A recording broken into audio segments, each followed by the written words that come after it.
శుభోదయం.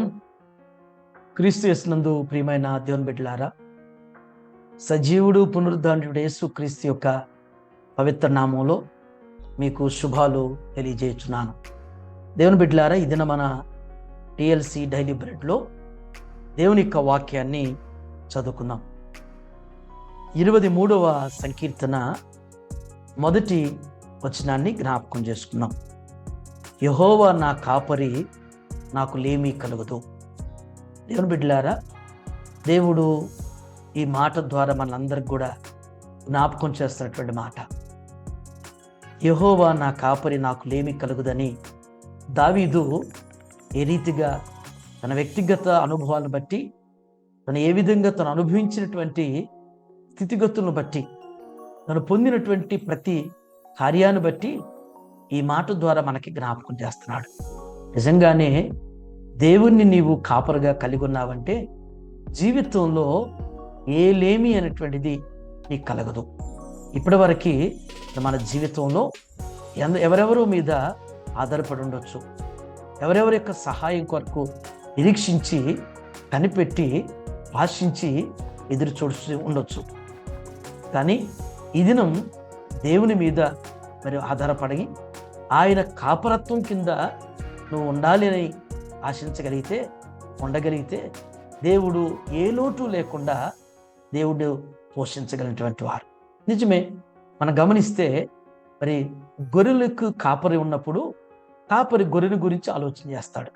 గొర్రెల్ని ఎక్కడికి తోలుకెళ్లాలో, ఎక్కడ సమృద్ధి అయినటువంటి పచ్చికలు ఉంటాయో, ఎక్కడ శాంతికరమైనటువంటి జలాలు ఉంటాయి, మంచి నీళ్ళు అనేటువంటివి ఎక్కడ దొరుకుతాయో, వాటికి కావలసినటువంటి వసతి మరి ఏ విధంగా ఏర్పాటు చేయాలో, గొర్రెను గురించినటువంటి అన్ని విషయాలు కూడా శ్రద్ధంతా కూడా కాపరి తీసుకుంటాడు.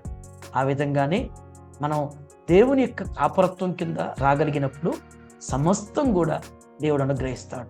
ఈ దినం మరి మన జీవితంలో కూడా దేవుని కాపరత్వాన్ని అంగీకరించి ఆయన గొర్రెగా జీవించడానికి, ఆయన బిడ్డగా జీవించడానికి ఇష్టపడితే దేవుడు సమస్త విషయాల్లో కూడా దేవుడు మనల్ని పోషించేవాడుగా, దేవుడు మనల్ని కాపాడువాడుగా, దేవుడు మనకి సేద తీర్చేటువంటి రీతిలో మరి దేవుడు ఆ విధంగా ఏలేమీ లేని వారుగా దేవుడు నిన్ను నడిపిస్తాడు.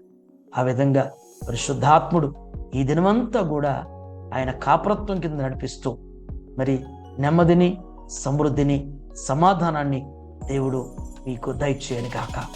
ఆమేన్. ప్రార్థన చేసుకుందాం. మహిమాన్వితుడైనటువంటి యేసు స్వామి, మీకు వందనాలు చెల్లిస్తున్నాం.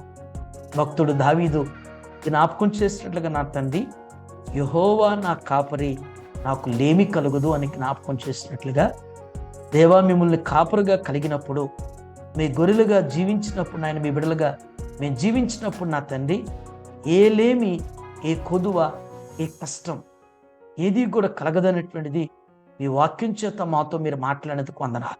దేవా, ఇప్పటి వరకు మా జీవితంలో ఎవరెవరో వైపు మేము చూసి, ఎవరెవరి మీదో మేము ఆధారపడి ఉండొచ్చు నాయన, ఎవరి సహాయం కొరకు మీకు కనిపెట్టుండొచ్చు.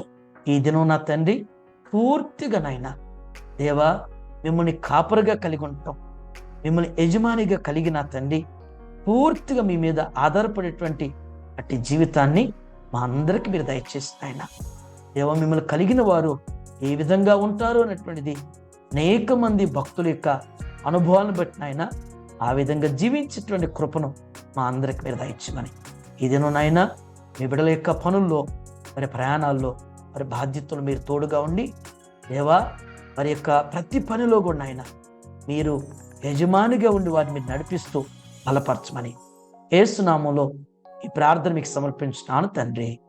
ఆమేన్. God bless you all.